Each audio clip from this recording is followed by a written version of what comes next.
Mogę i w rodnej mowie. Okay, let's go. So I'm closing the waiting room and we start. Adam, I will give you a signal.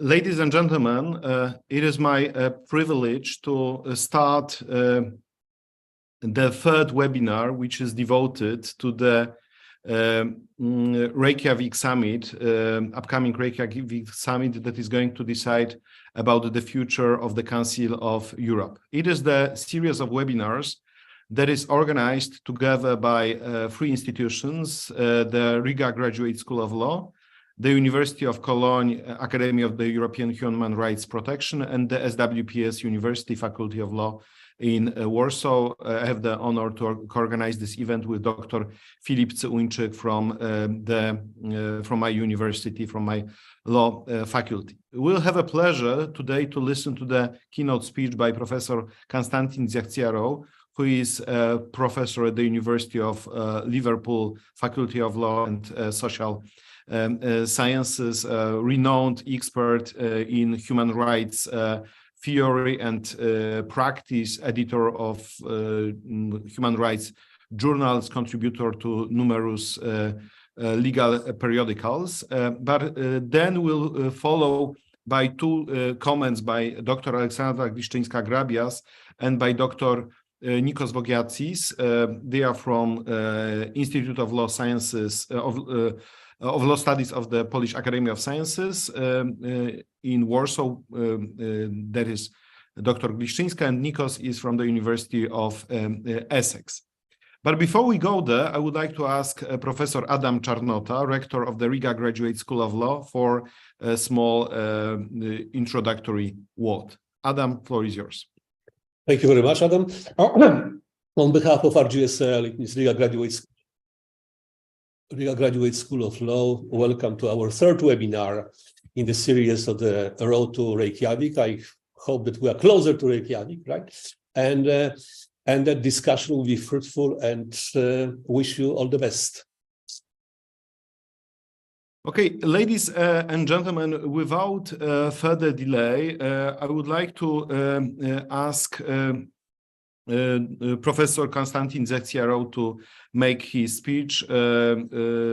Konstantin, if you would like to share with us your thoughts, what do you think about upcoming summit? I know that the University of Liverpool is organizing soon the summer school on the law of the Council of Europe, but I can imagine that taking into account your academic expertise, your knowledge concerning the system of the European Convention on Human Rights, but also the operation of other Council of Europe institutions and the general human rights protection, you might want to share your deeper thoughts regarding the direction in which the Council of Europe should develop. Konstantin, the floor is yours.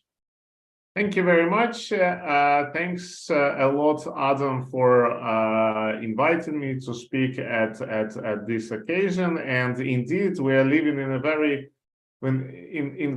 turbulent but also very interesting times. And I think that the outcomes of this summit that is going to happen in Reykjavik they might be crucial for the whole architecture of human rights protection in Europe.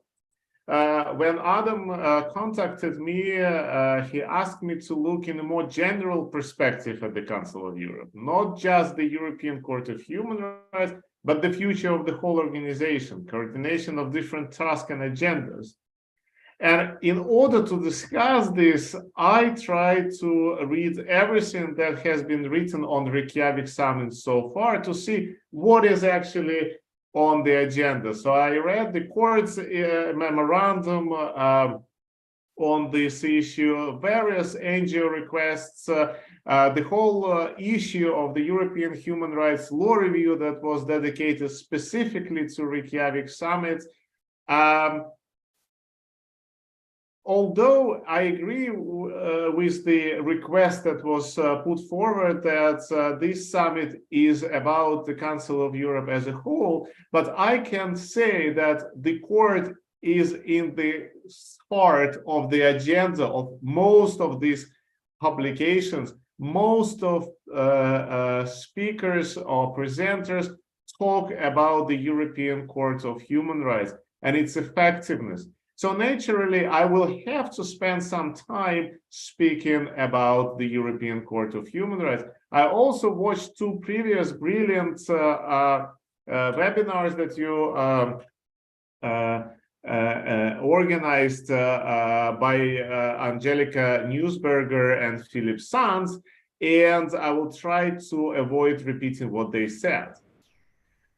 So I will begin by reflecting a little bit on what summits are and what they can actually do, why summits are important, and more importantly, why there were no summits for over 17 years. So summits are relatively short by supposedly very representative meetings of the Council of Europe member states, which are not this is important, envisaged by the organization statutes, but were held at least 3 times in the past. And despite the lack of formal recognition, it would be almost impossible for the organization to ignore its decisions because they are so representative. By its nature, they can make decisions on a very high level of abstraction that then can be translated into real reforms, funding, resources, or future treaties. For instance, the states might suggest that the statutes of the Council of Europe requires some updating, but of course, it is unlikely that they will recommend specific amendments, although they can, and sometimes they go into slight details, but not more than that. They make the decisions on principle, for instance, to agree, as it was in the past, to agree on the enlargement of the Council of Europe, and then the details of who and how the enlargement can happen will be figured out by various organs of the Council, such as the Committee of Ministers and the Parliamentary Assembly of the Council of Europe. And usually the key documents of such summits are written in very diplomatic language that will require a good deal of translating into normal human language, but this will only happen when we actually see the draft or the final declarations of the summit. But the fact that the declarations are written in diplomatic language, the fact that the statute of the Council of Europe doesn't recognize summits, these facts do not mean that the summits are not influential. Quite to the contrary, their impact is difficult to underestimate. They have a capacity to really improve the effectiveness of the Council of Europe, because everyone, like all political decision makers, are there and then, and they can lead to plenty of consequences, both formal and informal. One clear consequence already we can observe, one clear consequence of the summit is that there has been a lot of suggestions, thinking around the role and the future of the Council of Europe, something that would not happen to such an extent without it. Even this webinar series is inspired by the summit. Moreover, there was an open call for ideas, and we will probably see some of these ideas discussed in Reykjavik. This is perhaps a good way to involve epistemic communities into the process. The problem might be the information overdose, something that I partially experienced when I was getting ready for this webinar. There are hundreds of pages of suggestions, discussions, some of which are sensible, but some others can be quite difficult for the system to absorb. Some suggestions push their own agendas without taking the whole architecture of the Council into account.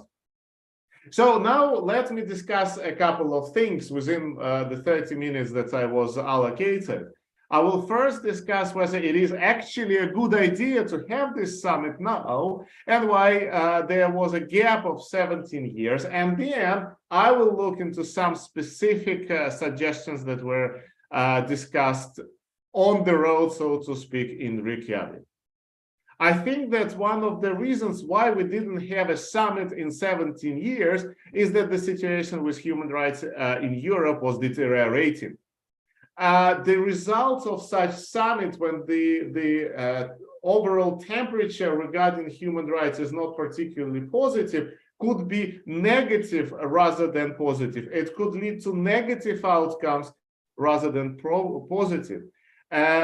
But probably one can argue that the events that happened in 2022 slightly changed the emphasis in this argument. Although the overall situation with human rights in Europe is not great, the fact that one of the member states of the Council of Europe committed an act of aggression against another country changed the scale of the problem. Perhaps then, having that in mind, we need to say that if not now, then when we can have a summit like that. It has been the first time in the history of the Council of Europe that a country has been expelled from it, a member state was expelled from it. The war in Ukraine poses a lot of existential questions to the Council of Europe, and whether Europe is actually serious about democracy, human rights, and the rule of law. So the time is ripe, perhaps. And I agree with Angelika Newsberger, who said in her webinar that the Council of Europe for a long time was seen as a discussion playfield, the venue to engage with Russia. And we clearly know now that this aim, this task of it failed, and now there should be a new core aim, and we need to reflect on that. The reason the reasons why summit was not organized for 17 years, they haven't gone away with the expulsion of Russia. They're still there. The liberal democracies are on the right. The court and the council are among the most common targets of populist governments in various parts of Europe. I have a worry that this might undermine rather than strengthen the outcomes of this summit. I would be surprised that the authorities that condemn the courts of all deadly sins in their everyday rhetoric come to Reykjavik and change their stance somehow. Having said that, I think that the majority of the states in Europe are still firmly committed to the rule of law, democracy, and human rights, at least in the abstract. Having put all these countries together in Reykjavik, this majority might impose peer pressure on the known troublemakers, and the overall outcome might be positive.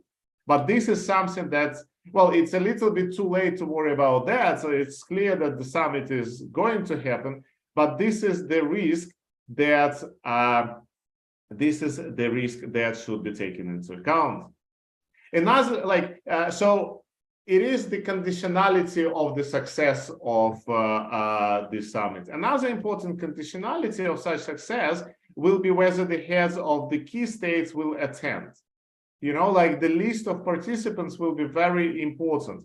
And this is not only in relation to those countries who are traditional supporters of the Council of Europe, but also those who distance, whose distance with the organization increased over recent years. I will now consider what can be discussed in Reykjavik on the basis of what different key stakeholders put forward. The summit actually was called to renew the conscience of Europe. Or I would say that the summit actually needs to wake it up or shake it up.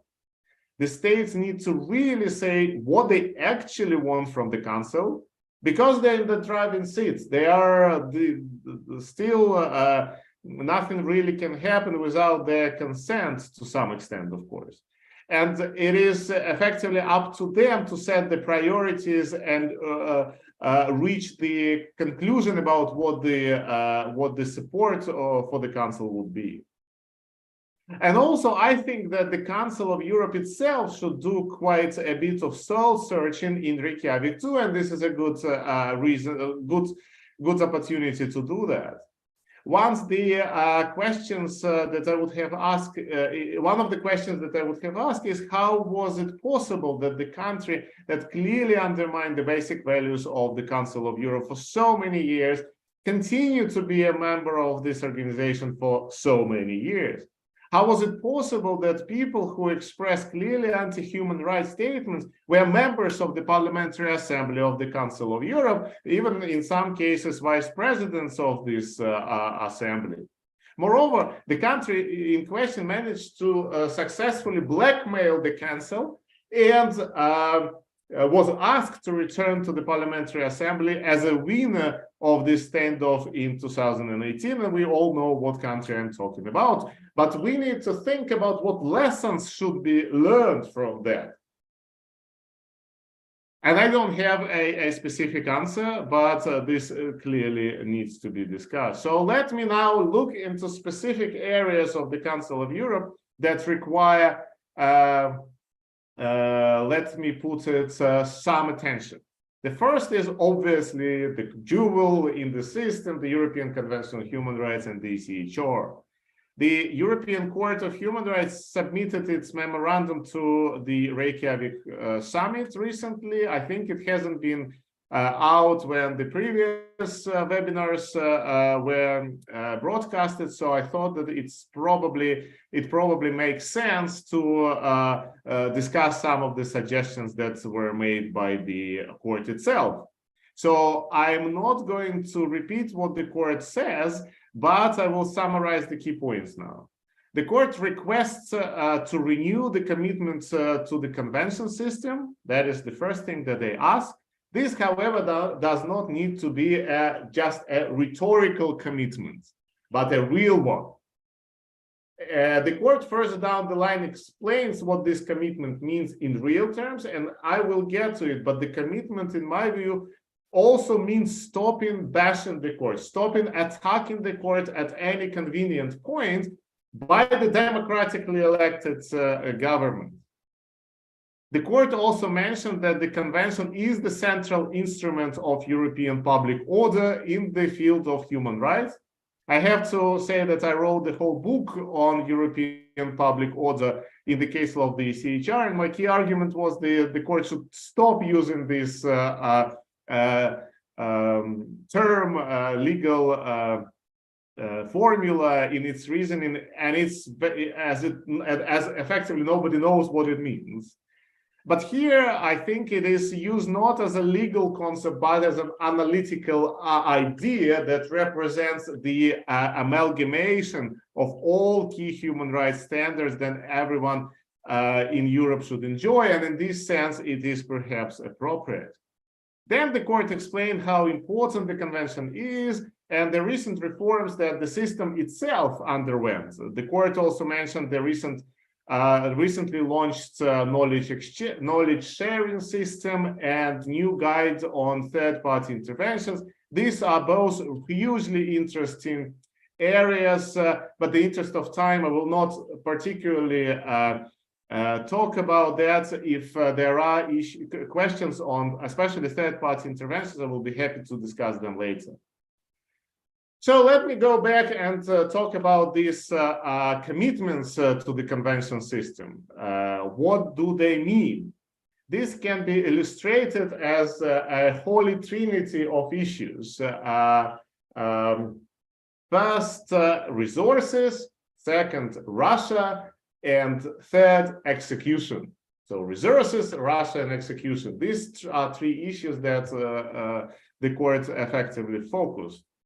First, additional resources. Well, this is a no-brainer, of course. The state should allocate additional resources, especially to the court. There is an old joke that says that the budget of the European Court of Human Rights is smaller than the budget of the movement of the European Parliament from Brussels to Strasbourg.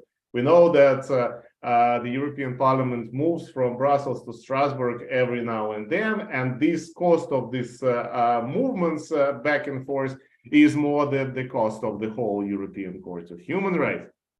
So, of course, the state should allocate more funding, especially when Russia was expelled. the funding is limited now.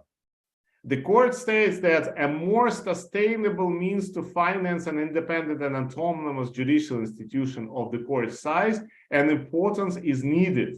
Indeed, there are forums that allows for sustainable financing through different means that are not directly linked to the member states. So, for example, creation of a trust fund that can fund the court irrespectively of everyday funding directed to the court. So there are systems like that in various international courts throughout the world. So, but I think that resources, although they're problematic, of course, we need to get money somewhere, but this is an easy solution. This is an easy thing that can be done. The second issue that was discussed is an issue of Russia. And the court specifically mentioned interstate cases and conflict-related cases. In most of these cases, Russia is the respondent state. The key problem here is that the main respondent state, which is Russia, is no longer the member and doesn't really take part in any communication with the Council of Europe and the court. Perhaps it is indeed important to deal with these cases, but it's also important to bear in mind that these judgments will be unlikely to be implemented, especially in the short run. So then some creative approach to interpretation of these cases should be adopted, or we need to be realistic that this will be just a pronouncement without any real follow-ups. There is an issue of the so-called residual jurisdiction of the court, the fact that Russia was expelled and for 6 more months the court was had the jurisdiction to accept this application. So there are plenty of applications against Russia pending. Last time I checked, it was more than 16,000. So the court needs resources to deal with these ones. And how it does it is still up in the air, although there is some clarification, there are some clarifications there, but still things might change. The court finally highlighted the execution of judgments, and this is, I think, one of the most crucial parts of the whole discussion.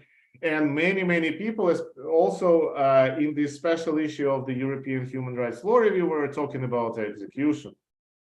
And it has been discussed in multiple forums, so I'm not going to talk about the fact that, yes, it is very important to execute judgment. Of course, it is important to execute judgment. The question is how to push or infuse contracting parties or member states to do that. We see that 464, the infringement proceedings, might not work as intended.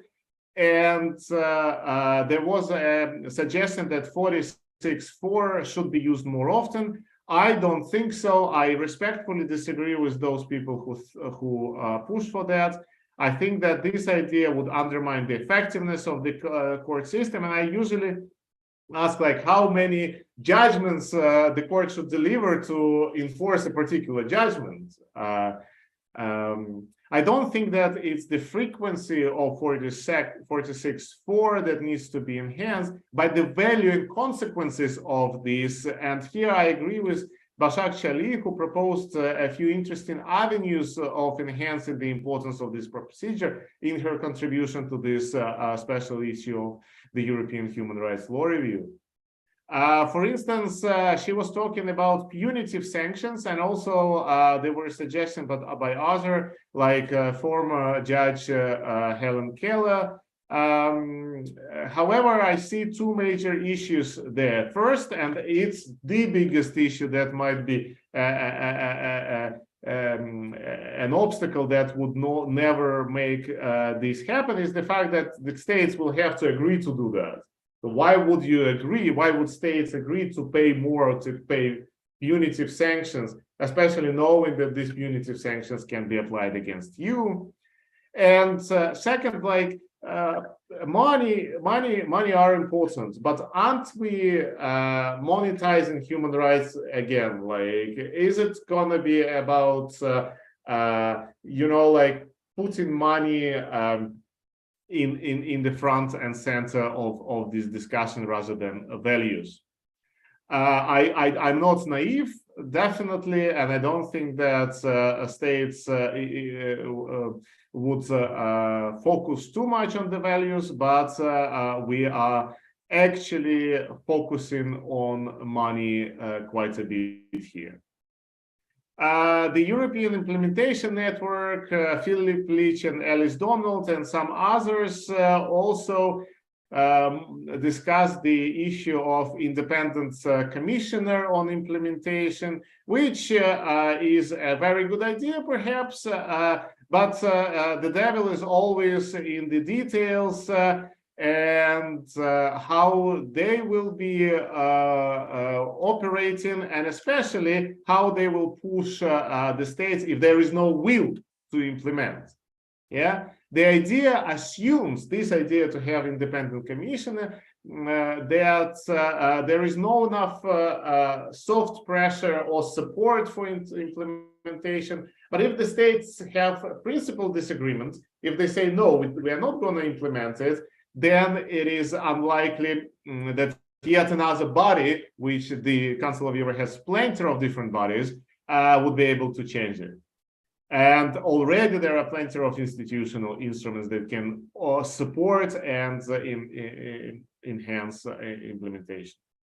There are other issues that were highlighted in the previous discussions, which I wanted to briefly cover. It's in relation to interim measures, and I think, of course, that is the discussion that is going on here in the United Kingdom. We know that new illegal migration bill suggests that the United Kingdom minister can set aside interim measures at some point, which is a violation of international law. Angelika Newsberger also mentioned that in her presentation, her solution would be that the states should accept new practice. But what I think is that the states also need to highlight that this practice needs to be restricted, and it should go into very, very, very limited number of cases. Over the last decade, the court was very open in relation to enhance and broadening the practice of interim measures, something that was not happening, and this as well undermines the effectiveness of interim measures.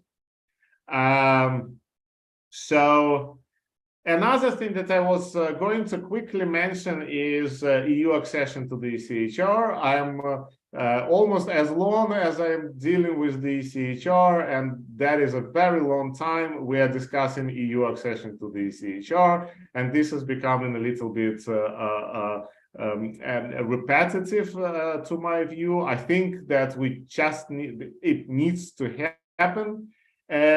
Just for information of the speakers, we are organizing after the summer school that Adam mentioned. We are also organizing a conference in Liverpool on EU accession to the ECHR in July. So please do come to visit us, and you can contact Professor Michael Dugan, who is a leading person on this project, but more information will follow. Enough with the courts. I think I spent quite a bit of time on that. I want to discuss a couple of, if I have 5 more minutes, I wanted to discuss a couple of other things which interest me a lot. And first of them will be this international compensation mechanism for the crimes committed in Ukraine. There is still not a big deal of public information about it. I know that it's in the previous webinar, Philip Sands discussed the individual criminal responsibilities for the crime committed in Ukraine, but this is something different. It's about compensation for the loss of properties, injuries, and all other similar things. The mechanism would probably not be an adjudicatory institution in a classical sense, but would be an institution that would checks and stores complaints, and this creates an evidential basis for other adjudicatory mechanisms. There is a so basically, this will be a database or a registry that would collect all complaints of damages that are committed in Ukraine or against Ukraine. In the recent declaration on accountability for Ukraine, it was stated that full reparation of harm suffered by Ukraine and the Ukrainian people should be recovered through the establishment of the international compensation mechanism. This is exactly what I'm talking about. The declaration continues by stating that the Russian Federation must bear the legal consequences of all of its international wrongful acts, including making reparation for the injury, including any damage caused by such acts. This is how the need to establish the mechanism was explained in the declaration. I think the declaration was a common declaration by the Dutch and Ukrainians. The register of damages will be confirmed, hopefully will be confirmed in Reykjavik during the summit, and will be done in the form of an enlarged partial agreement. The Council of Europe has this legal form, which is called enlarged partial agreements. So enlarged partial agreements is a document that can set up a cooperation. It's not a treaty per se, but it can set up a cooperation within the Council of Europe, which do not need an agreement of all member states. So there might be partial, it's partial because not all 46 member states should be subscribe to it, but enlarged, meaning that states outside the Council of Europe can also participate. It can include non-member states. It's hard to know which countries will choose to participate, but it will be significant if major powers get involved. And this is also what Philip Sands was talking about last time. The details of this agreement are not known at the moment, but the Secretary General of the Council of Europe, as early as on the 21st of January, argued that the Council should host this registry, especially considering the European Court of Human Rights expertise in collecting this evidence. The Secretary General also mentioned, for instance, that the court's ongoing adjudication of the pending cases against Russia. Why is this mechanism needed, and why should this be an international mechanism? Why shouldn't Ukrainians themselves collect all this data? I think that there are two key purposes, and the first are to, as I said, to assist various judicial bodies that will be dealing with the consequences of Russian aggression with readily available evidence. And the second purpose is to make this institution legitimate, more legitimacy, more international approach to that. Of course, the Ukrainian prosecutors can collect and check evidence, but arguably they might be seen as biased because they're really close to the events. I'm not saying that they are, but justice should not only be done, but should be seen to be done, and this latter part is important. The mechanism will then try to remove this perception of bias. The checks will be done by independent experts or adjudicators, and this registry will be based in The Hague, next to other criminal law institutions.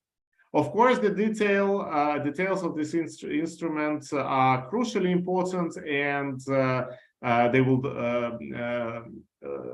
But I'm sure that it's quite likely that Reykjavik Summit will approve this initiative. And the last thing that I wanted to mention in relation to Reykjavik Summit is the climate change protocol or environmental protocol or the convention on climate change. There are a few ideas related to climate change protocol to the Council of Europe, which are flying around. And I would like to remind you that The Parliamentary Assembly recommended created protocol on clean environment, and they even drafted such protocol. As far as I can see now, there are three possible solutions here, or possible approaches. First, the court would operate within the current constraint of the convention and decide that climate change cases can be integrated within the current system. So that's route number one. Second, there will be a protocol similar to what the Parliamentary Assembly suggested. And the third, and this is what the former president of the courts of the European Court of Human Rights, Robert Spana, argued. So instead of this protocol, he suggested a comprehensive convention, arguing that it is not for the judges to decide on the specifics of this hardly complex, problematic, and important policy area. If you want my opinion, I definitely don't think that it's a good idea for the court to clearly expand the convention as to covering climate change issues. And I have written a couple of times on that. I think that it is going to be very, very difficult for the court to justify why the convention should be enhanced in this area. But there are a couple of pending cases before the Grand Chamber now, which would tell us more about the court thinking about that. As to whether it should be a protocol or convention, I will leave it open for the discussion. I also need to think a little bit more on this issue. There are pros and cons in involving the court into this discussion, but I don't think that they have time to do that. In any case, this is a very sensitive and a very big issue, and I will be very surprised if there is a clear and specific outcome in this area in Reykjavik, although some countries might be rightfully keen to push this agenda forward. So just to wrap up, well, the summit is going to happen. There are some challenges that the summit will have to address. There are big challenges. They need to, the contracting parties, the policymakers, need to explain clearly what they want from the Council of Europe, and they need to give proper and clear resources to fund these needs. I thank you, Adam, and other organizers for giving me this opportunity to talk about Reykjavik, and I'm looking forward to the discussion. Thank you very much. Thank you, Professor Zechciarov. Thank you, Konstantin, for sharing with us your perspective on the Council of Europe and the upcoming Reykjavik summit. I think that my feeling is that it was really like quite a honest and not over-optimistic evaluation of where are we living and where are we going, with quite a very strict observations regarding the things that are on the table and the things that may develop. And what I really liked in the speech is this reminder that basically we waited so many years for this summit to happen, and why Russia was accepted for such a long time. We know well that the war in Ukraine did not start just on 24th of February 2022, but before that there was a Crimea, there was a Donbass, there were a number of political assassinations, and basically we're closing our eyes to this situation. And basically maybe right now it is much more even difficult to talk about the Council of Europe without Russia, in a situation when kind of Russia changed the way of operation of this organization and kind of created this pressure on accepting different divergences and lack of respect to human rights standards in the operation of different Council of Europe member states. Now I would like to ask Dr. Aleksandra Gliszczyńska-Grabias for her contribution. Dr. Gliszczyńska-Grabias is affiliated with the Institute of Law Studies of the Polish Academy of Sciences. She's right now based in Warsaw. She's working as a head of the strategic litigation for one of the leading law firms, but she's here more as a scholar. She's dealing a lot with human rights standards, anti-discrimination standards, and especially with memory loss. She's one of the leaders of the project on memory loss in Central and European countries. And she's obviously a laureate of number of awards, recognitions, and scholarships. She lectured in different places. Her major field of interest is the legal aspects of fighting with anti-Semitism. Ola, Dr. Gliszczyńska, the floor is yours. Thank you so very much, Adam, and thank you so very much, Konstantin, for this best summary ever before Reykjavik, because as you rightfully said, there are so many materials, analyses, reports, articles, etc.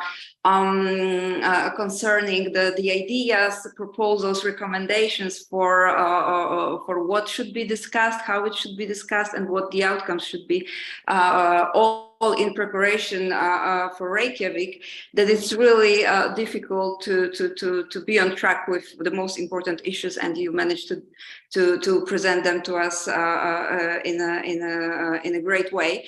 But actually, perhaps, yes, I will start with this.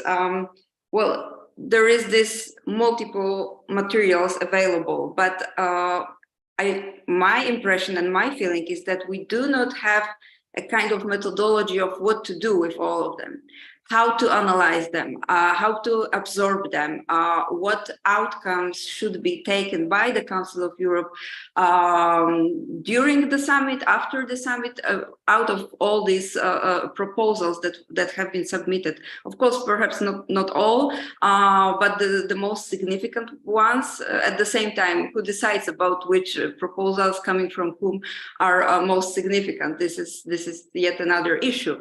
But I think that the Council of Europe itself can be lost in translation of the input coming from so many actors. So perhaps that would be my first point of I don't know, typical Polish Jewish pessimism concerning the capacity for real change that should actually take place in Reykjavik. At the same time, I fully agree that this is the moment. It needs to happen, and it's good that it's happening. And I also fully agree that one of the decisive elements of how it will all develop is the list of participants, the list of attendees of this event. How many? So to put it perhaps in a less diplomatic, subtle way, how many VIPs will attend, and with what attitude will they come to Reykjavik? Because for me, another reason to be doubtful about the results. I think that the Council of Europe, it's still a community of values and commitments towards human rights, but it's getting more and more complicated, and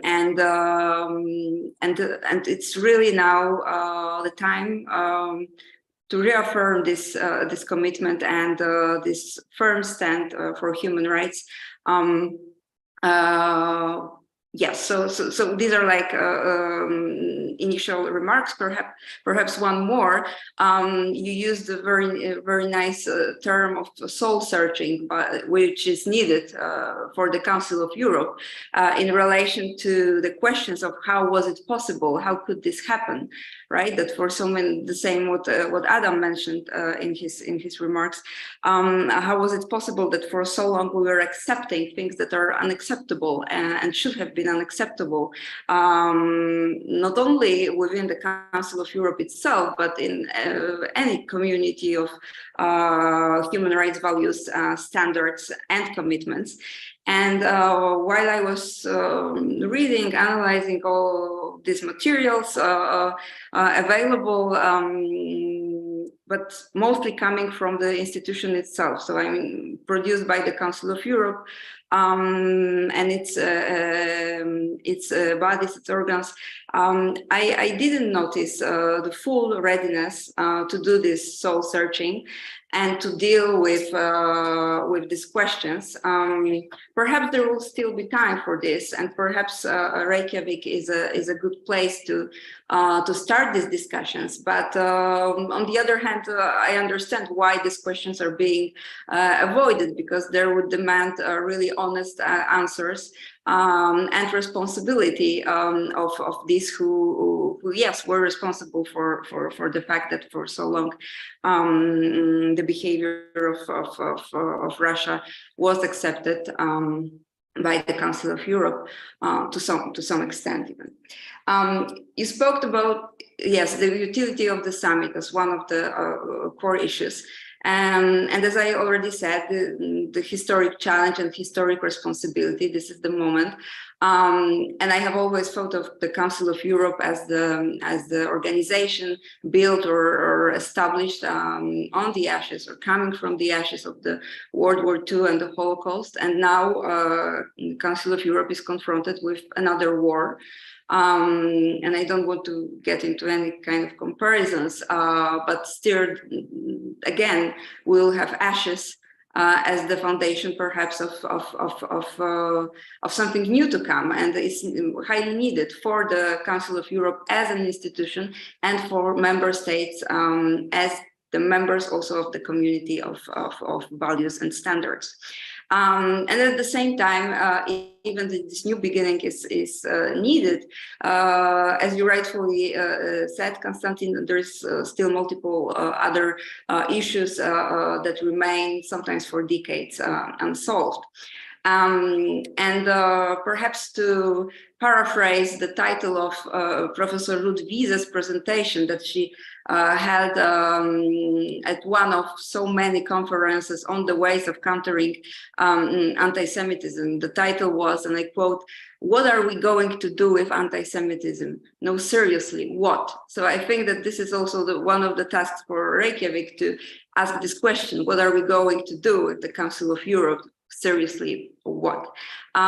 Yes, and the question is the moment, is the war, are all these challenges that were growing for years still sufficiently powerful factors, triggers for Reykjavik summit to become game changer, a real game changer?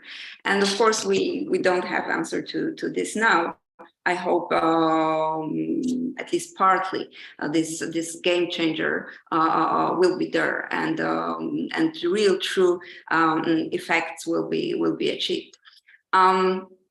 What I would see as a necessary element and step, but perhaps this step should have been taken much earlier, and there are some things happen that can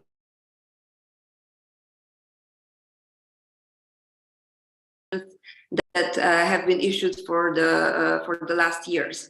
But I would see this this audit even in the business-like manner, perhaps with the participation of some external organizations, elements, the audit of all what have been planned, what have been committed to, but has not actually come true. There is a very good, interesting document. This is the report by the former Secretary General of the Council of Europe from 2019. It's called "Ready for Future Challenges." And then there are tens of or hundreds of recommendations and ideas, like creating something called Helsinki Fund, like introducing 4-year strategic framework of priorities, etc. And there are, I mean, the EU accession process is considered to be urgent matter.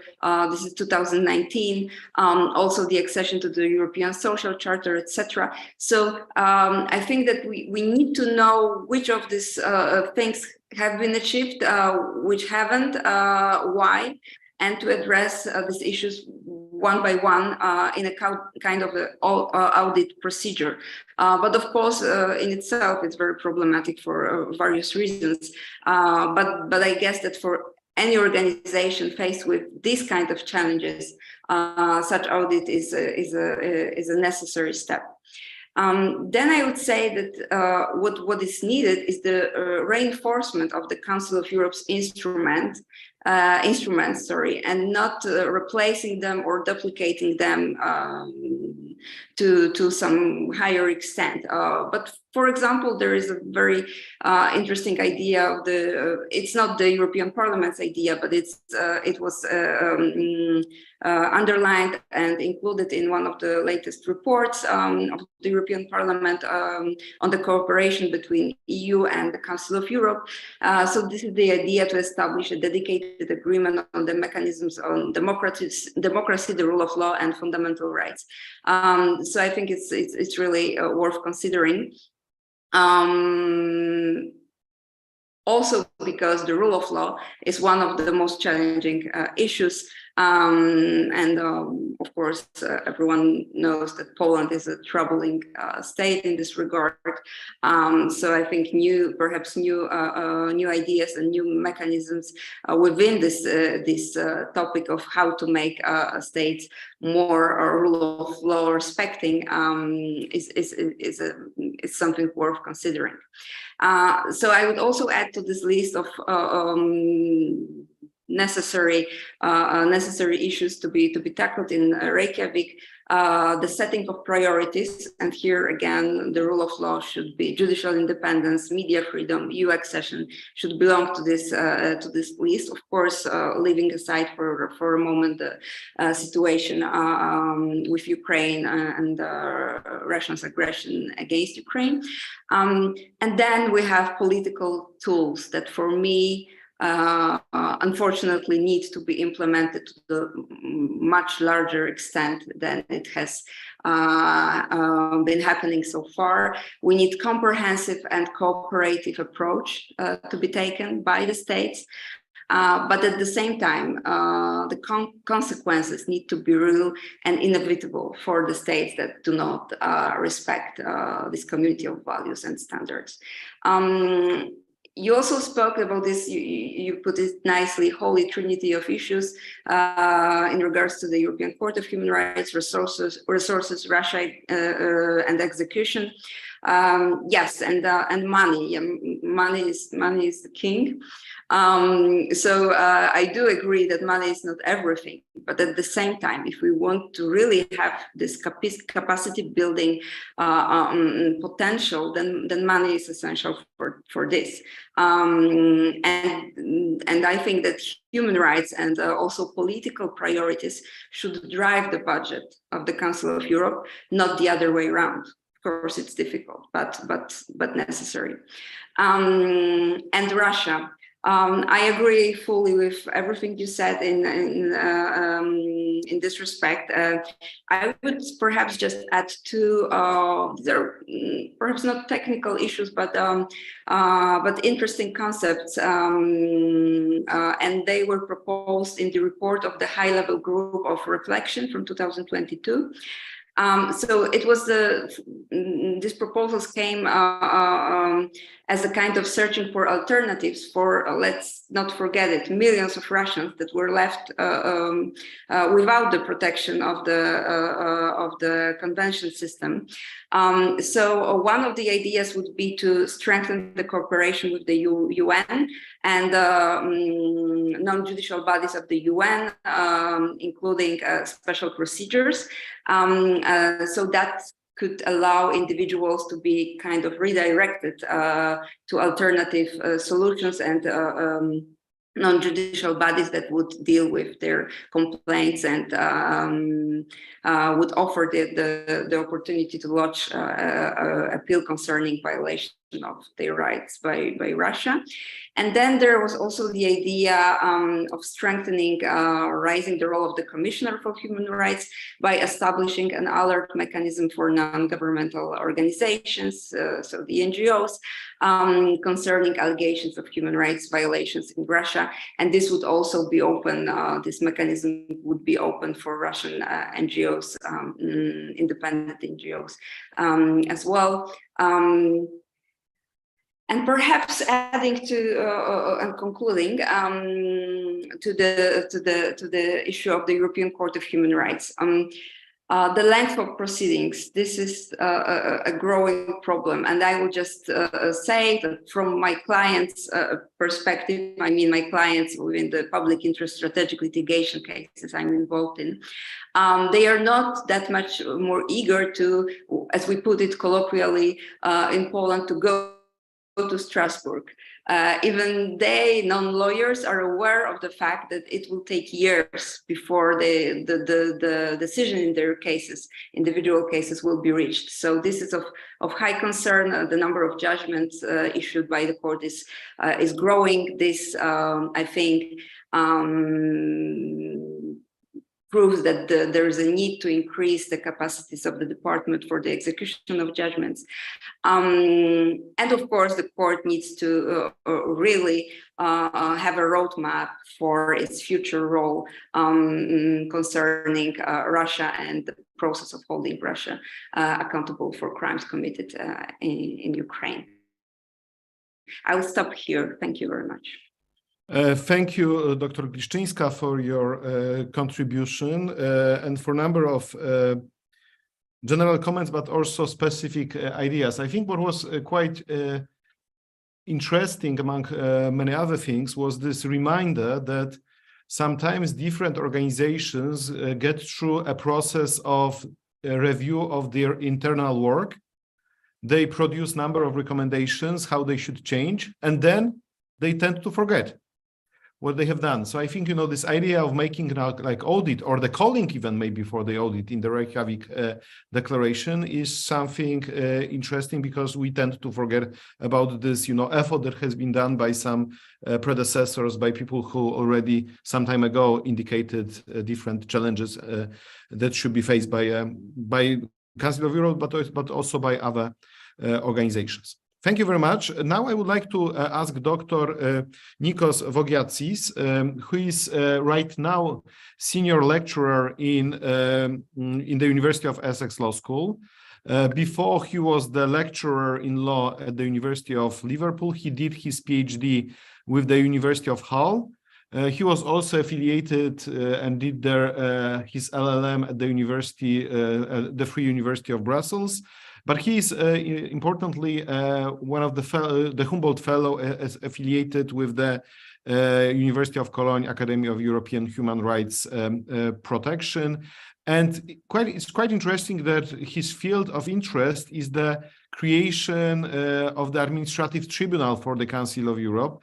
And for this project, he has a book contract with the Cambridge University Press. He has a number of other recognitions, but maybe we'll stop now and just give the floor to Dr. Vogiatsis.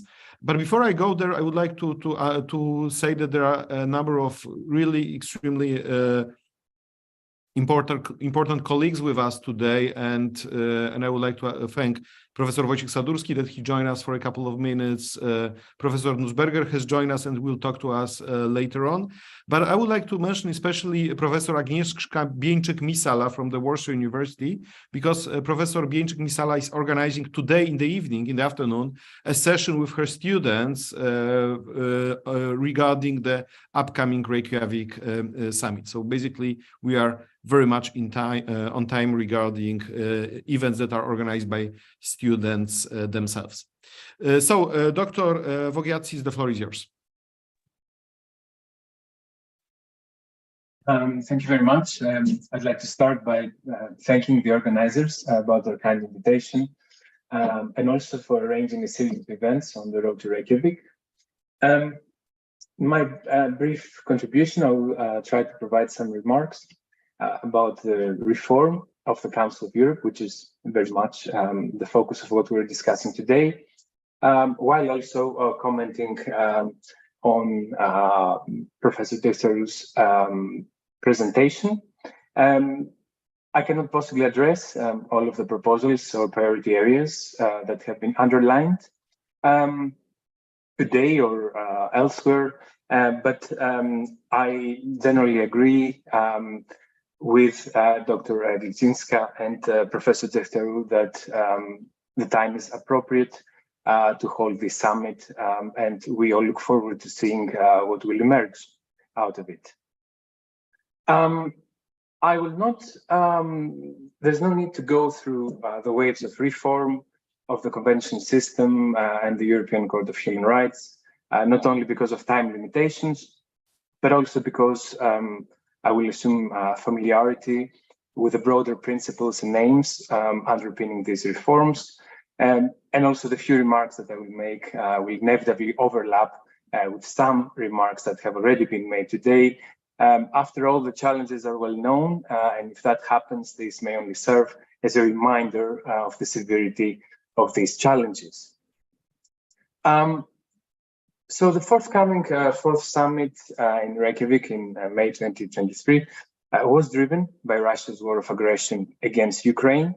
In their statements, all organs and office holders have condemned the serious violation of international law and the Council of Europe's values, and stressed the need for the organization to establish, among other things, appropriate accountability mechanisms. I think the keynote speech addressed some of the proposals in this respect.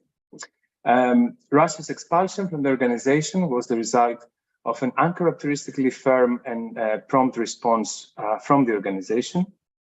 It was a difficult, particularly because access to the European Court of Human Rights is lost, but necessary decision if the legitimacy and credibility of the organization were to be maintained. And this question was not new. The audience should be aware that questions of suspension and expulsion were raised by Carstensen and Coffey already since 2019 in their article in ICAQ. Different views have been offered on the decision of the court to extend the application of the convention for 6 months. I will not comment on that, but I will note approvingly the statement of the court that it will continue its examination of the pending cases against Russia, allocating resources depending on the level of priority. So as these matters have been addressed already, concerning Reykjavik, as it has already been mentioned, several reports and proposals have been submitted and for sure will be submitted. So, for example, the report on the future of the Council of Europe, a high-level reflection group chaired by former President of Ireland, Mary Robinson. So this report preceded the summit. The Parliamentary Assembly has submitted proposals, other organs as well. So, for example, the Congress of Local and Regional Authorities, among others. So there appears to be a common commitment to resubscribing to the core values of the organization, to resubscribing to democracy, human rights, and the rule of law, and give a new momentum to the organization more generally.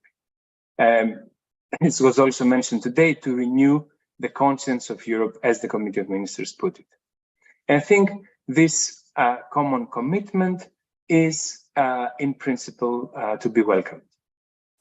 Now, the President of the European Court of Human Rights rightly underlined the question of resources, which is again related to points that were made earlier today. She observed that further resources are needed for the court, and member states should commit to this. So the question of financing of the organization is therefore brought to the fore. And to be sure, this is a challenge across many, perhaps most, international organizations. And there is no need to remind you of the financial crisis that the organization faced in years preceding Russia's expulsion. So President O'Leary underlined that, quote, some salaries are now being paid through voluntary financial contributions from member states. This is not a sustainable way to finance a system that has proven itself to be absolutely vital to peace, stability, and the way we live, end of quote. As the latest annual report indicated, beyond the question of a high percentage of cases concerning specific member states, the overall number of pending applications, despite some improvements, particularly after Protocol 14, is still high in the region of 75,000 cases. Again, quite a significant workload, with, again, an improvement from the situation maybe 10 years ago or so. So the question of resources for the court is vital. I think we all agree on that. And it appears that this is a matter that will be discussed at the summit or in follow-up meetings after May. The other thing I wanted to mention is that in terms of institutional reform of the convention system, there is clearly an emphasis on the implementation of the judgments of the European Court of Human Rights. There is a widely held belief, it seems, that in many cases or specific countries are not complying with the judgments of the court, even though they are bound to do so under international law and the treaty that they have signed. So it is worth examining whether the Committee of Ministers has always been effective in its monitoring role, and one need not necessarily dismiss the work undertaken there, but rather ask questions as to whether improvements could be envisaged and how these improvements could be implemented. So again, this is something that was discussed earlier on today. Another issue is the time that it takes sometimes to implement the judgments of the court. Long delays impact on the convention system as a whole. So the Parliamentary Assembly, on strengthening the convention system, has pointed out that member states should, quote, reaffirm the binding nature of the European Court of Human Rights judgments and decisions on interim measures and their primacy over those of national jurisdictions, and further strengthen the execution of judgments by strengthening relevant cooperation activities and introducing a procedure for enhanced political dialogue in cases of non-compliance, end of quote. Increasing compliance is a complex and challenging question to answer. So in terms of this proposal, for example, further clarity would be needed in terms of understanding how an enhanced political dialogue could be structured and whether it could work.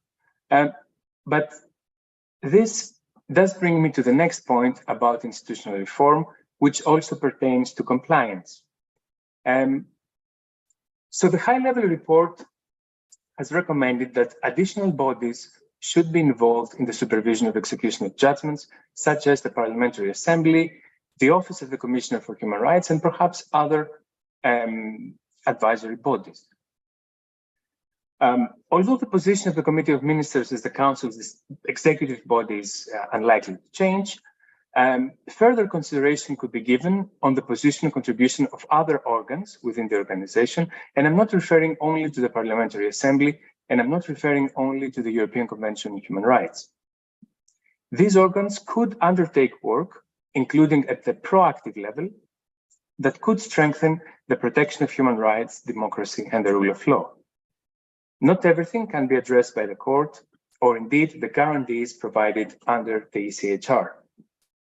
As such, the question of the so-called institutional balance within the organization, raised in the past on a few occasions by the Parliamentary Assembly, might require some further consideration.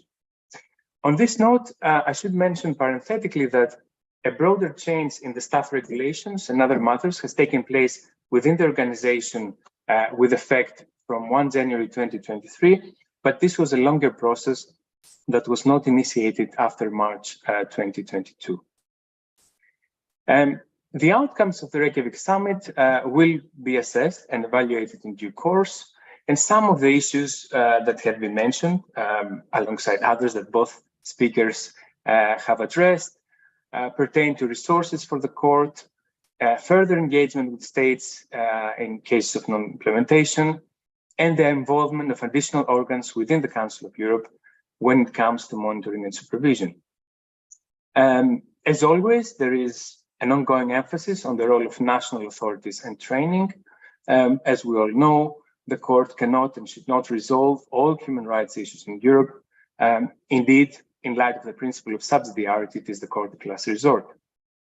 And often, when a systemic problem arises before the court, it is often too late to address it. In addition, the court is not alone in the Council of Europe system. And I think only recently, other organs within the organization have started to gain more attention. I think Konstantin pointed out that there is a lot still on the court and the role of the court, which is of course very important. But I think there is also work undertaken by other organs within the organization, which could be given further attention. The reports and recommendations that have been published to date seem to suggest that a more collective effort is needed. This may involve training, political cooperation, advice, or further accountability within the organization. So, for example, by the Parliamentary Assembly vis-à-vis the Committee of Ministers. In my last remark, I would like to address the question of how certain member states are going to react to some of the proposals that may be presented in or followed by Reykjavik. I'm not referring here to the rule of law crisis, but as has been mentioned, both Constantine and I are based in the UK, and in the UK, especially over the last years, perhaps after Hearst #2, if we would like to give a more precise indication, though that is difficult, there is increasing skepticism against the European Court of Human Rights. You're all aware of that. And you're also aware that the UK has been one of the states that in previous reforms sought to restrain the court. So it will be interesting to see whether this new initiative will find broader support across member states, or whether in due course we will see again episodes of drafting and redrafting declarations and similar attentions. So to conclude, it remains to be seen whether the summit would be seen by all states as an opportunity not only to strengthen the commitment to the values of the organization, but also to strengthen the organization itself. Thank you very much for your attention. Thank you also to both speakers for their very insightful remarks. Thank you.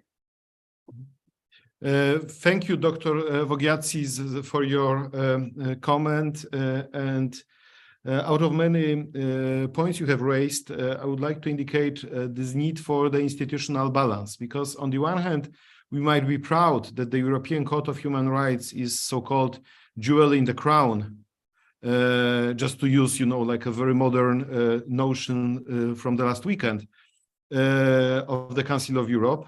But I think that we should not forget that Council of Europe consists of a number of different agendas, bodies, and institutions. And the question is whether they perform properly, whether they are supported, whether they are listened to, and basically what are their competences. And such institutions like CPT cannot be replaced even with the best jurisprudence of the ECHR, or the same with the committee, with the advisory panel on rights of minorities, with Greco, and so on. So maybe we should not forget about those agendas of the Council of Europe.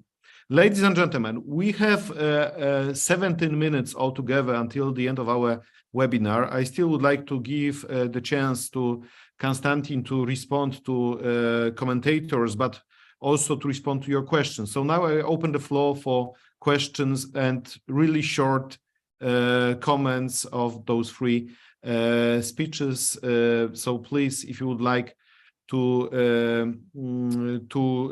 answer, to reflect on this, please raise your hand.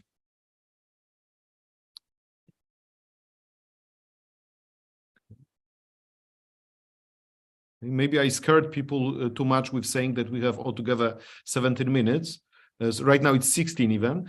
But maybe I will start with my first question to Konstantin, referring not so much to ECHR, to other bodies of the Council of Europe, but to one of the issues that has been mentioned in different reports preparing by the Parliamentary Assembly of the Council of Europe on the future of the Council of Europe on the Reykjavik summit, because there was like this one very important paragraph there concerning the relationship between the Council of Europe and the Belarusian civil society. So my point to you, my question to you is, how would you envision the relationship that should be shaped in upcoming, years, I hope not decades, regarding the support to the independent civil society, media, political parties, both from Belarus and from Russia, but obviously I'm interested in Belarus and your view on this, if you would like to respond to my question. So that is my question, and I look whether there are other interveners. Somehow I have this impression that maybe Harry Umel would like to say something. Harry, because I think you are like the person who is so close to the whole discussion that maybe you would like to just share, some of your thoughts. That was my good impression. Thank you, Adam. Yeah, a couple of things. I think what was said about the relationship between the court and other the court jurisprudence, the implementation judgments, and other mechanisms of the council. Some of them treaty-based, like the EDP, some of them partially agreement-based, such as the Planet Commission.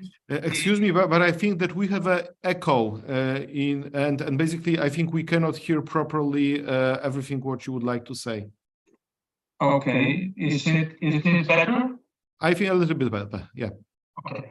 I was saying that I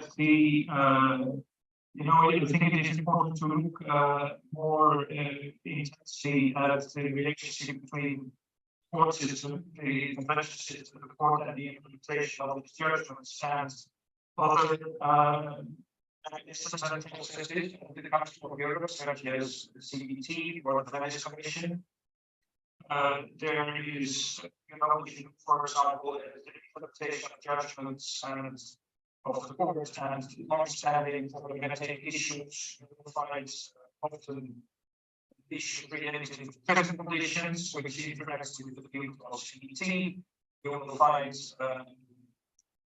the field of independent petition relief and trials as problematic area in many countries, which interacts with the Venice Commission, area of attention. And so our analysis on the side of here has been that we need the Committee of Ministers and the Parliamentary Assembly to start paying more attention. Harry, I think that we still face this problem. So as I understand, the question was about the relationship between the Court of Human Rights and other bodies of the Council of Europe, especially in terms of the interpretation and the proper implementation. So maybe we'll stop here. And here I see also like two questions by Vasilis Tsevelakos. A question to all speakers: should next to Russia other states face expulsion, and should the summit signal this? And the second question by Krzysztof Barczak from the Helsinki Foundation for Human Rights: how do you assess the chances of implementation of the ideas of the Hague Declaration with the input of civil society to the reform of the Council of Europe? And then there is a question regarding by Marina Kantutseva concerning the relationship with the Belarusian civil society. So maybe I will stop now and give a chance for Konstantin to respond to those questions, but also comments by our commentators. Yeah, thank you very much. I didn't have time to read the longer question by Marina Hatuntseva, but I will get back to it. But let me just answer the questions that were posed already. The first one is by you, Adam. Thank you very much. Remember, in my home country, Belarus, it's a 1 million euros question of how to deal with Belarus. The first thing that I would recommend is not to put Belarus and Russia in the same basket. That is the first thing that the Council of Europe should really remember. The situation in these two countries is crucially different, and they are habitually and naturally kind of placed in the same agenda point, which I think is incorrect and leads to all sorts of problematic issues. Beyond that, it is very difficult because in Belarus, the civil society is effectively non-existent after 2020. The Council of Europe was really not effective enough in relation to Belarusian events in 2020, and I have argued that on many occasions.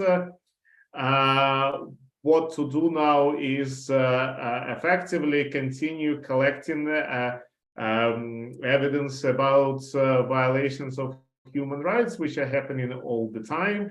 Collaboration with civil society in this respect. There are plenty of civil society organizations that are acting outside of Belarus and supporting them, giving them space, inviting them to events, making sure that the Council of Europe is seen as supporting these organizations but more like I don't have time to look into more specific ways, which are plentiful. Harry's comments about better collaboration with CPT, Venice Commission between courts, especially in the area of execution. I think it's in theory, in abstract, it sounds like a fantastic idea. The core problem here is coordination, and how these all institutions and all will be coordinated and who will coordinate them. Because if the country is faced with 5 different organs which are implementing the same judgment, and especially if their requirements are parallel and not very well coordinated, that might be a major challenge for the country that would probably like to implement. And again, we need to divide between 2 situations. First, when the state has really principled objection that they don't want to implement. And in this case, I think there is very little one can do. You can proliferate the number of institutions and the result will be close to the same what we have now. But other scenario is when the state is willing to collaborate, but they don't have expert capacity or financial resources, etc., etc. And here, assistance from the Council of Europe would help. Vasilis asked a question on expulsion. I'm sure that there is absolutely zero appetite for expulsion in the Council of Europe now. The argument might be that there is a follow-up effect and that the whole system will disintegrate. And we see that some of the potential countries which can be in the line to be expelled are quite influential and big. So the reality is that there will be no appetite for further expulsions. My personal view is I think that the Council of Europe should not be afraid of expelling countries which are not complying with Article 3 of the Statutes of the Council of Europe. I think this is an organization that should uphold certain standards of membership, and not everyone is at the moment living up to these conditions.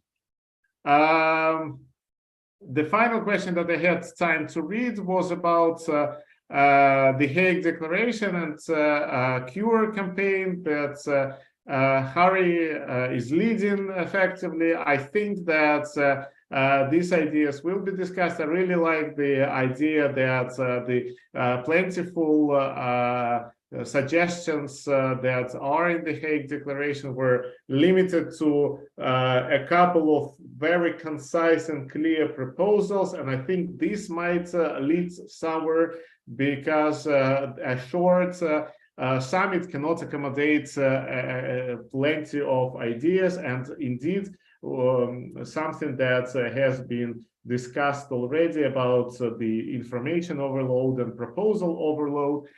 And then that is where I will pause for the moment. The only thing that I wanted to say is that I'm very I need to see somebody suggested or repeated, I can't remember who, that the strengthening collaboration with the United Nations of the Council of Europe. And I need to see how this collaboration is happening and what exactly it means.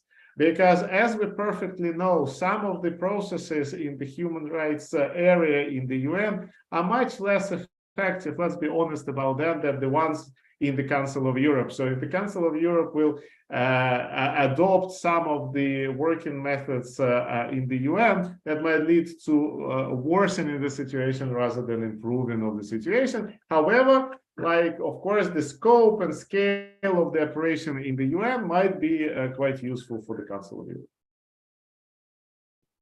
Thank you, Konstantin, for your answers and for your additional contribution and reminders to all of us.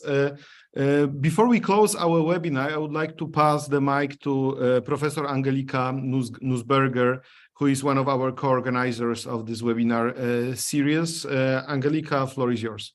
Yeah, thank you so much. And a big thank you to Konstantin, to Alexandra, whom I happened to meet on the Warsaw airport just a few days ago, and to Nikos, who is just right now not in the academy, but who is always linked to us, and of course to Adam, for the third session now of this webinar. We are now just before the summit, and the next one will already be after the summit. So it's a run-up, we can say, and I think what is the most important to stress and what comes out of all your remarks is the work of the Council of Europe is probably more valuable now than ever. And the most important message has to be keep it, and go on and develop it further. And not a step back, but really keep what has been achieved, and whatever we criticize with the non-implementation of judgments, etc. We always have to to stress the positive side, that all those judgments that have been implemented, we have to see first before we see those that have not been implemented. I think this idea of an audit is very good to sort of to see where we stand. And besides, I think just to take up this one idea about the new tasks, I think, yes, when we have such a summit, it's not enough to look back and to say, well, let's continue. We have to have new ideas. And I think I just take up two of your ideas, relations to outside Russia, I would call it, and relations to outside Belarus. They are Europeans. Many of them would like to be with us, and many of them are outside of their countries. And there to have a sort of cooperation in whatever way.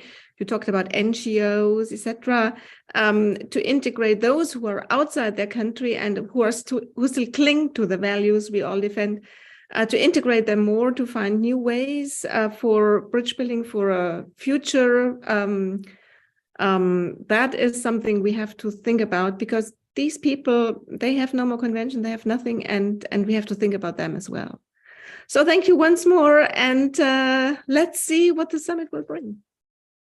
Exactly. Let's see what the summit is going to bring. And last word from our co-organizer, Professor Adam Czarnota, just to close the whole thing.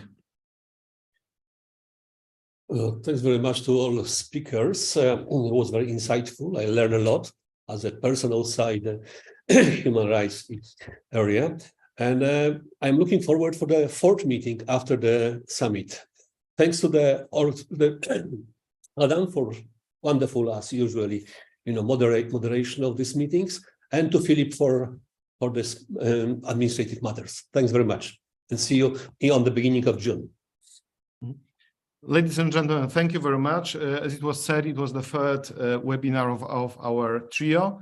And right now, our task is to organize like the final webinar that would summarize conclusions of the Reykjavik summit. Let's hope that the declaration will be ambitious. And second, let's hope that the summit will be attended by really high-level representatives of different states, and thanks to this, it will give additional impetus and legitimacy for the Council of Europe. Thank you, Konstantin, for your contribution. Thank you, Ola, and thank you, Nikos, for your thoughts and your comments. I would like to thank especially Dr. Filip Cełuńczyk for his organizational effort, as well the IT department of the SWPS University for preparation of this meeting. Thank you very much. Have a nice afternoon.